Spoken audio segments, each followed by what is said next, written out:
ಎಲ್ಲ ವಿದ್ಯಾರ್ಥಿಗಳಿಗೂ ಡಿಜಿಟಲ್ ತರಗತಿಗಳಿಗೆ ಸ್ವಾಗತ. ನಾನು ಪ್ರದೀಪ್ ಜಾಲಿಕಟ್ಟಿ. ಇಂದು ನಾನು ನಿಮಗೆ ಪ್ರಥಮ PUCಯ ಜಾಗತಿಕ ಇತಿಹಾಸ ವಿಷಯದ ಕುರಿತು ವಿವರಿಸಲಿದ್ದೇನೆ. ಅಧ್ಯಾಯ 3 ಭಾಗ 4. ವಿದ್ಯಾರ್ಥಿಗಳೇ, ಪ್ರಸ್ತುತ ಅಧ್ಯಾಯದ ಭಾಗ 2 ಮತ್ತು 3ರಲ್ಲಿ ನಾವು ಈಜಿಪ್ಟ್ ನಾಗರಿಕತೆಯನ್ನು ಕುರಿತು ತಿಳಿದುಕೊಂಡಿದ್ದೇವೆ. ಪ್ರಸ್ತುತ ಪ್ರಪಂಚದ 2ನೇ ನಾಗರಿಕತೆಯಾದ ಮೆಸೊಪೊಟೇಮಿಯಾ ನಾಗರಿಕತೆಯ ಕುರಿತು ತಿಳಿದುಕೊಳ್ಳೋಣ. ನಾವು ಈಜಿಪ್ಟ್ ನಾಗರಿಕತೆಯ ವಿವರವಾದ ಅಧ್ಯಯನವನ್ನು ಮಾಡಿದ್ದೆವು. ಎಲ್ಲ ಆರಂಭಿಕ ನಾಗರಿಕತೆಗಳ ಜನರು ನಿಶ್ಚಿತವಾಗಿಯೂ ಈಜಿಪ್ತಿಯನ್ನರಿಂದ ಅನೇಕ ವಿಷಯಗಳನ್ನು ಕಲಿತರು. ಅದೇ ಸಮಯಕ್ಕೆ ಅವರು ಸಹ ಅನೇಕ ಸಂಶೋಧನೆಗಳನ್ನು ಮಾಡಿ ತಮ್ಮ ನಾಗರಿಕತೆಯನ್ನು ಶ್ರೀಮಂತಗೊಳಿಸಿದರು. ಈ ಹಿನ್ನೆಲೆಯಲ್ಲಿ ನಾವು ಮೆಸೊಪೊಟೇಮಿಯನ್ನರು ವಿಶ್ವಕ್ಕೆ ನೀಡಿದ ಕೊಡುಗೆಗಳ ಬಗ್ಗೆ ಅಧ್ಯಯನ ಮಾಡೋಣ. ಮೆಸೊಪೊಟೇಮಿಯಾ ಇದು ಗ್ರೀಕ್ ಶಬ್ದವಾಗಿದ್ದು ಇದರ ಅರ್ಥ 2 ನದಿಗಳ ನಡುವಿನ ಪ್ರದೇಶ ಎಂದಾಗುತ್ತದೆ. ಯೂಫ್ರೆಟಿಸ್ ಮತ್ತು ಟೈಗ್ರಿಸ್ ನದಿಗಳು ಫಲವತ್ತಾದ ಮೈದಾನವನ್ನು ರೂಪಿಸಿವೆ. ಆರಂಭಿಕ ವ್ಯವಸಾಯಗಾರರು ಹಳ್ಳಿಗಳಲ್ಲಿ ನೆಲೆಸಿದರು. ಜನಸಂಖ್ಯೆ ಬೆಳವಣಿಗೆಯೊಂದಿಗೆ ಈ ಹಳ್ಳಿಗಳೇ ಪಟ್ಟಣಗಳಾಗಿ ನಂತರ ನಗರಗಳಾಗಿ ಅಭಿವೃದ್ಧಿ ಹೊಂದಿದವು. ಈ ಮೈದಾನಗಳು ಹಲವು ನಾಗರಿಕತೆಗಳ ತೊಟ್ಟಿಲುಗಳಾಗಿದ್ದವು. ಇಲ್ಲಿ ಸುಮಾರು ಸಾಮಾನ್ಯ ಶಕ ಪೂರ್ವ 3500ರಿಂದ 500ರ ಅವಧಿಯಲ್ಲಿ ಅನೇಕ ನಾಗರಿಕತೆಗಳು ಬೆಳೆದು ಅಳಿದವು. ಆದ್ದರಿಂದ ಮೆಸೊಪೊಟೇಮಿಯಾವನ್ನು ನಾಗರಿಕತೆಗಳ ತೊಟ್ಟಿಲು ಮತ್ತು ಸಮಾಧಿ ಎಂದು ಕರೆಯುತ್ತಾರೆ. ಮೆಸೊಪೊಟೇಮಿಯಾ ಇದು ಇಂದಿನ ಪೂರ್ವ ಸಿರಿಯಾ ಮತ್ತು ದಕ್ಷಿಣ ಟರ್ಕಿ ಹಾಗೂ ಇರಾಕಿನ ಬಹುಭಾಗಗಳನ್ನು ಒಳಗೊಂಡಿದೆ. ಇದನ್ನು ಸಿನ್ನಾರ್ ಪ್ರದೇಶವೆಂದು ಕರೆಯಲಾಗುತ್ತದೆ. ಈ ಪ್ರದೇಶವು ಪ್ರಾಚೀನ ಸಂಸ್ಕೃತಿ ಮತ್ತು ನಾಗರಿಕತೆಯ ಕೇಂದ್ರವಾಗಿದ್ದು ಈಜಿಪ್ಟ್ ಮತ್ತು ಭಾರತದೊಂದಿಗೆ ತನ್ನ ಪ್ರಭಾವವನ್ನು ವಿಸ್ತರಿಸಿತ್ತು.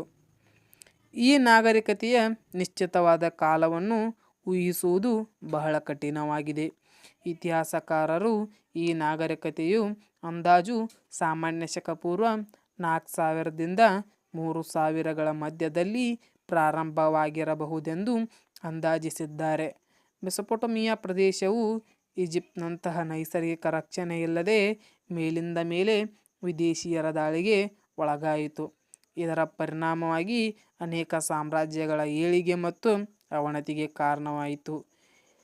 ಪ್ರಸ್ತುತ 5 ಪ್ರಮುಖ ಜನಾಂಗಗಳು ಮೆಸೊಪೊಟೇಮಿಯಾದ ಸಂಸ್ಕೃತಿ ಮತ್ತು ನಾಗರಿಕತೆಯನ್ನು ರೂಪಿಸಿದವು. ಅವುಗಳಲ್ಲಿ ಮೊದಲನೆಯದಾಗಿ ಸುಮೇರಿಯನ್ನರು, ಅಕ್ಕಾಡಿಯನ್ನರು, ಅಮೋರಿಯನ್ನರು ಅಥವಾ ಪ್ರಾಚೀನ ಬೆಬಿಲೋನಿಯನ್ನರು, ಅಸ್ಸಿರಿಯನ್ನರು, ಚಾಲ್ಡಿಯನ್ನರು ಅಥವಾ ಹೊಸ ಬೆಬಿಲೋನಿಯನ್ನರು. ಅವರಲ್ಲಿ ಮೊದಲನೆಯದಾಗಿ ಸುಮೇರಿಯನ್ನರು. ಇವರು ಮೆಸೊಪೊಟೇಮಿಯಾ ನಾಗರಿಕತೆಯ ಹರಿಕಾರರು. ಇವರು ಮೊದಲು ಸುಮೇರ್ ಪ್ರದೇಶದಲ್ಲಿ ವಾಸವಾಗಿದ್ದರಿಂದ ಇವರನ್ನು ಸುಮೇರಿಯನ್ನರೆಂದು ಕರೆಯುತ್ತಾರೆ. ಇನ್ನು ಎರಡನೆಯದವರಾಗಿ ಅಕ್ಕಾಡಿಯನ್ನರು. ಇವರು ಸಿನ್ನಾರದ ವಾಯುವ್ಯಕ್ಕೆ ವಾಸಿಸುತ್ತಿದ್ದರು. ಆ ಪ್ರದೇಶಕ್ಕೆ ಅಕ್ಕಾಡ್ ಎಂದು ಕರೆಯುತ್ತಾರೆ. ಆದ್ದರಿಂದ ಇವರಿಗೆ ಅಕ್ಕಾಡಿಯನ್ನರೆಂಬ ಹೆಸರು ಬಂತು. ಇವರು ಸುಮೇರ್ ಪ್ರದೇಶವನ್ನು ವಶಪಡಿಸಿಕೊಂಡರು ಮತ್ತು ಆ ಸಂಸ್ಕೃತಿಯ ಅನೇಕ ಅಂಶಗಳನ್ನು ಮುಂದುವರಿಸಿಕೊಂಡು ಬಂದರು. ಇವರಲ್ಲಿ ಒಂದನೆಯ ಸರ್ಗಾನ್ ಎಂಬುವನು ಅತ್ಯಂತ ಯಶಸ್ವಿ ದೊರೆಯಾಗಿದ್ದನು. ಇವನು ತನ್ನ ರಾಜ್ಯವನ್ನು ಬಲಿಷ್ಠಗೊಳಿಸಿದನು.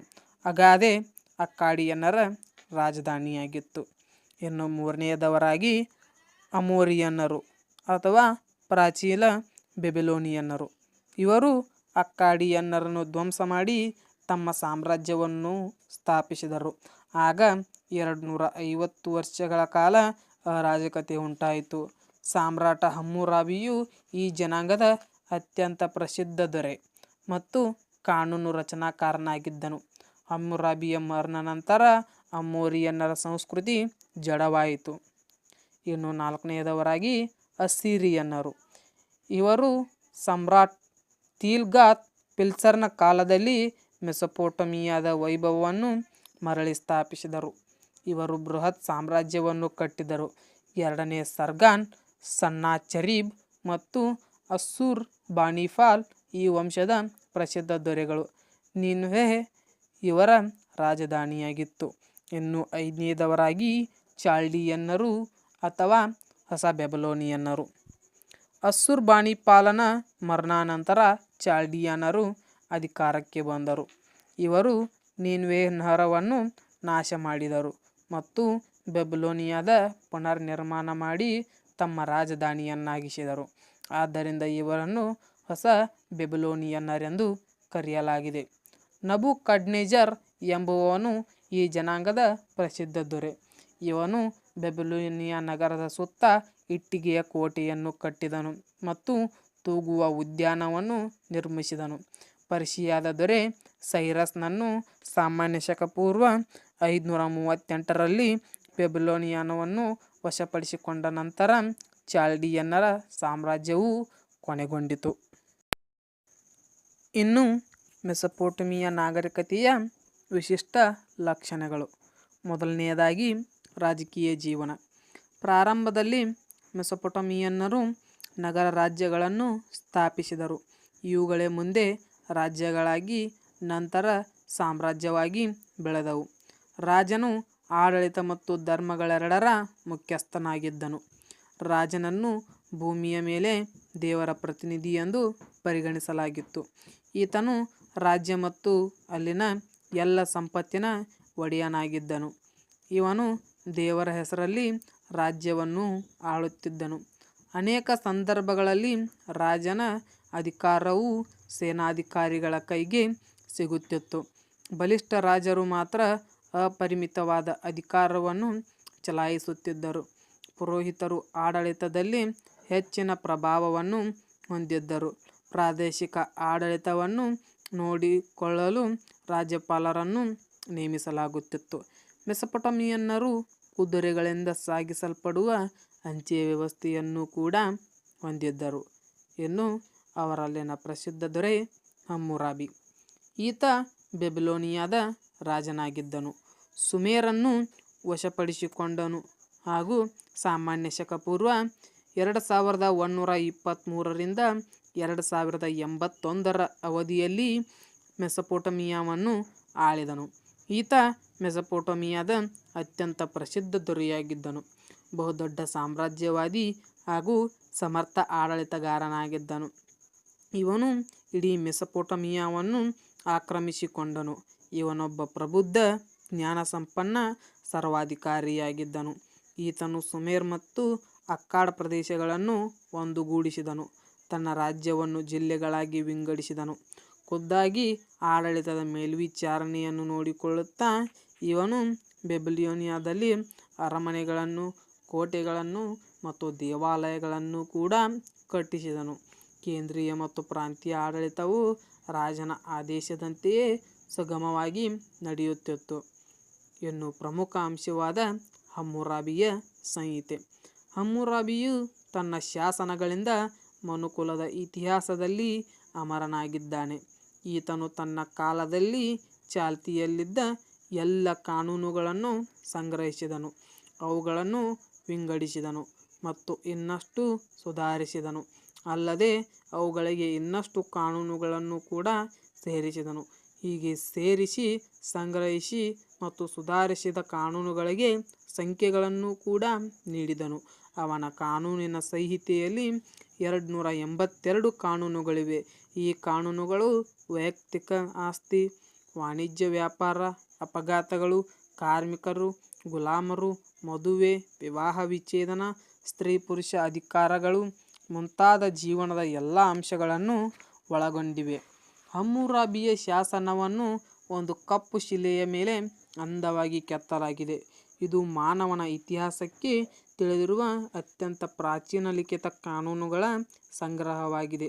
ಈ ಕಲ್ಲಿನ ಮೇಲ್ಭಾಗದಲ್ಲಿ ಸಾಮ್ರಾಟ ಹಮ್ಮುರಾಬಿಯು ಸೂರ್ಯ ದೇವತೆಯಾದ ಶಮಾಸ್ನಿಂದ ಈ ಕಾನೂನುಗಳನ್ನು ಪಡೆಯುತ್ತಿರುವಂತಹ ಚಿತ್ರವನ್ನು ಕೆತ್ತಲಾಗಿದೆ. ಈ ಕಾನೂನಿನ ಸಂಗ್ರಹವು ಪ್ರಬುದ್ಧ ಮತ್ತು ಸುಧಾರಿತ ಕಾನೂನುಗಳು ಮತ್ತು ಅಮಾನವೀಯ ಶಿಕ್ಷೆಗಳ ಮಿಶ್ರಣವಾಗಿದೆ. ಇದರಲ್ಲಿ ಅನೇಕ ಕಾನೂನುಗಳು ಸೇಡಿಗೆ ಸೇಡು, ಮುಯ್ಯಿಗೆ ಮುಯ್ಯಿ, ಕಣ್ಣಿಗೆ ಕಣ್ಣು, ಹಲ್ಲಿಗೆ ಹಲ್ಲು ಎಂಬ ತತ್ವವನ್ನು ಆಧರಿಸಿವೆ. ಈ ಕಾನೂನುಗಳು ಹಮ್ಮುರಾಬಿಯ ಸಾಮ್ರಾಜ್ಯದಲ್ಲಿ ಸಾರ್ವತ್ರಿಕವಾಗಿ ಜಾರಿಯಲ್ಲಿದ್ದವು. ಈ ಕಾನೂನುಗಳು ಸಂಪೂರ್ಣ ನ್ಯಾಯ ಒದಗಿಸುವುದು ರಾಜ್ಯದ ಜವಾಬ್ದಾರಿ ಎಂಬ ತತ್ವವನ್ನಾಧರಿಸಿದ್ದವು. ವ್ಯಕ್ತಿಗಳು ಸೇಡು ತೀರಿಸಿಕೊಳ್ಳಲಾಗದು, ಆದರೆ ರಾಜ್ಯವು ತನ್ನಿಷ್ಟದಂತೆ ಸೇಡಿನ ತೀರ್ಮಾನವನ್ನು ತೆಗೆದುಕೊಳ್ಳಬಹುದಾಗಿತ್ತು. ಈ ಕಾನೂನುಗಳು ಜನರ ಅಪರಾಧ ಮಾಡದಂತೆ ಭಯ ಹುಟ್ಟಿಸುವ ಉದ್ದೇಶವನ್ನು ಹೊಂದಿದ್ದವು. ಇವುಗಳಲ್ಲಿ ಜೀವನದ ಎಲ್ಲ ವೃತ್ತಿಗಳು ಹಾಗೂ ಅಂಶಗಳಿಗೂ ಸಂಬಂಧಿಸಿದಂತೆ ಕಲಮುಗಳಿವೆ.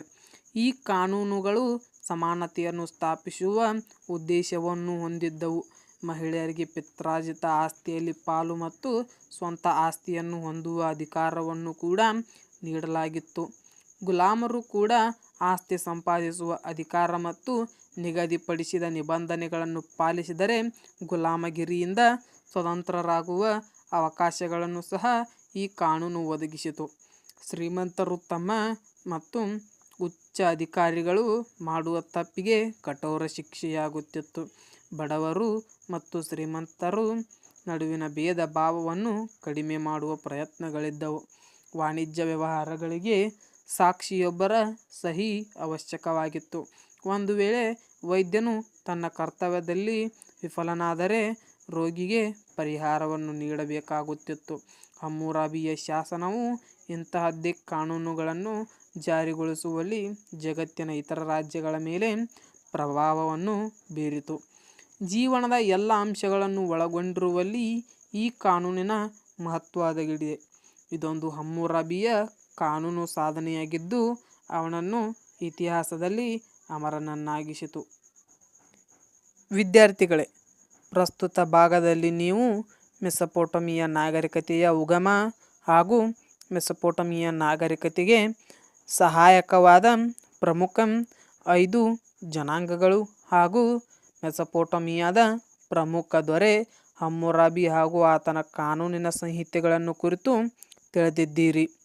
ವಿದ್ಯಾರ್ಥಿಗಳೇ, ಇನ್ನು ಮುಂದಿನ ಭಾಗದಲ್ಲಿ ನೀವು ಮೆಸೊಪೊಟೇಮಿಯಾದ ಸಾಮಾಜಿಕ ಆರ್ಥಿಕ ಸ್ಥಿತಿ ಹಾಗೂ ವಿಜ್ಞಾನ ಮತ್ತು ಗಣಿತ ಮತ್ತು ಅದರ ಅವನತಿಗೆ ಕಾರಣಗಳನ್ನು ಕೂಡ ತಿಳಿದುಕೊಳ್ಳುವಿರಿ. ಪ್ರಸ್ತುತ ಗ್ರಹಿಸಿದ ವಿಷಯದ ಮೇಲೆ ತಮಗೆ ಪ್ರಮುಖ ಚಟುವಟಿಕೆಗಳು. ಚಟುವಟಿಕೆ 1.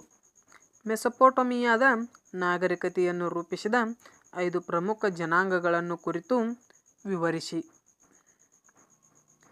ಚಟುವಟಿಕೆ 2. ಮೆಸೊಪೊಟೇಮಿಯಾದ ರಾಜ ಹಮ್ಮುರಾಬಿ ಹಾಗೂ ಆತನ ಕಾನೂನಿನ ಸಂಹಿತೆಯನ್ನು ಕುರಿತು ಶಿಕ್ಷಕರೊಂದಿಗೆ ಚರ್ಚಿಸಿರಿ. ಎಲ್ಲ ವಿದ್ಯಾರ್ಥಿಗಳಿಗೂ ಧನ್ಯವಾದಗಳು.